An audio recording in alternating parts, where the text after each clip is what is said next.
അഹമ്മദാബാദ് വിമാന ദുരന്തത്തിൽ മരിച്ച രഞ്ജിതയുടെ മൃതദേഹം ജന്മനാടായ പത്തനംതിട്ട പുല്ലാട് എത്തിച്ചു. ശ്രീ വിവേകാനന്ദ ഹൈസ്കൂളിലെ പൊതുദർശനത്തിന് ശേഷം വൈകിട്ട് 4:30 വീട്ടുവളപ്പിൽ സംസ്കരിക്കും. മന്ത്രി വി എൻ വാസവൻ സംസ്ഥാന സർക്കാരിന് വേണ്ടി അന്തിമോപചാരം അർപ്പിച്ചു.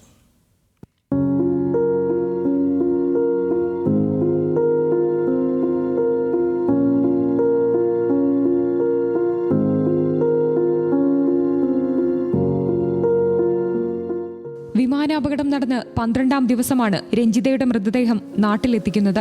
രാവിലെ 7-ന് തിരുവനന്തപുരം വിമാനത്താവളത്തിലെത്തിച്ച മൃതദേഹം മന്ത്രിമാരായ വി ശിവൻകുട്ടിയും GR അനിലും ചേർന്ന് ഏറ്റുവാങ്ങി. തുടർന്ന് 9:30 ജന്മനാടായ പുല്ലാടെത്തിച്ചു.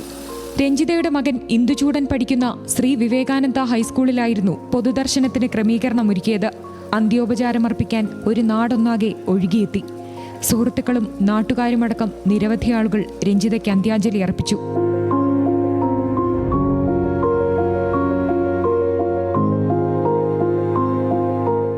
സംസ്ഥാന സർക്കാരിന് വേണ്ടി മന്ത്രി വി എൻ വാസവൻ അന്തിമോപചാരം അർപ്പിച്ചു.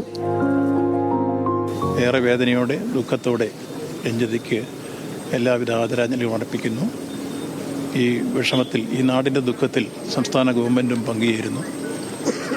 ഈ വിഷയവുമായി ബന്ധപ്പെട്ട് തുടർന്നുള്ള എല്ലാ കാര്യങ്ങളും കേന്ദ്ര സംസ്ഥാന ഗവൺമെൻറ്റുകളും ബന്ധപ്പെട്ട വ്യോമസേനയും എല്ലാം ചേർന്ന് ഭാവി കാര്യങ്ങളെല്ലാം കൈകാര്യം ചെയ്യുന്നു. ആദരസൂചകമായി പ്രദേശത്തെ വ്യാപാരികൾ കടകൾ അടച്ചിട്ടു. രഞ്ജിതയുടെ മക്കൾ പഠിക്കുന്ന സ്കൂളുകൾക്ക് ജില്ലാ കളക്ടർ നേരത്തെ അവധി പ്രഖ്യാപിച്ചിരുന്നു. പൊതുദർശനത്തിന് ശേഷം വിലാപയാത്രയായി മൃതദേഹം വീട്ടിലെത്തിക്കും. വൈകിട്ട് 4:30 വീട്ടുവളപ്പിൽ സംസ്കാര ചടങ്ങുകൾ നടക്കും. അടുത്ത ബന്ധുക്കളും സുഹൃത്തുക്കളും മാത്രമാകും ചടങ്ങുകളിൽ പങ്കെടുക്കുക. രഞ്ജിതയുടെ ഏറ്റവും വലിയ ആഗ്രഹമായ പണി പൂർത്തിയാകുന്ന വീടിനോട് ചേർന്ന് രഞ്ജിതയ്ക്ക് ചിതയൊരുങ്ങും. ന്യൂസ് മലയാളം, പത്തനംതിട്ട.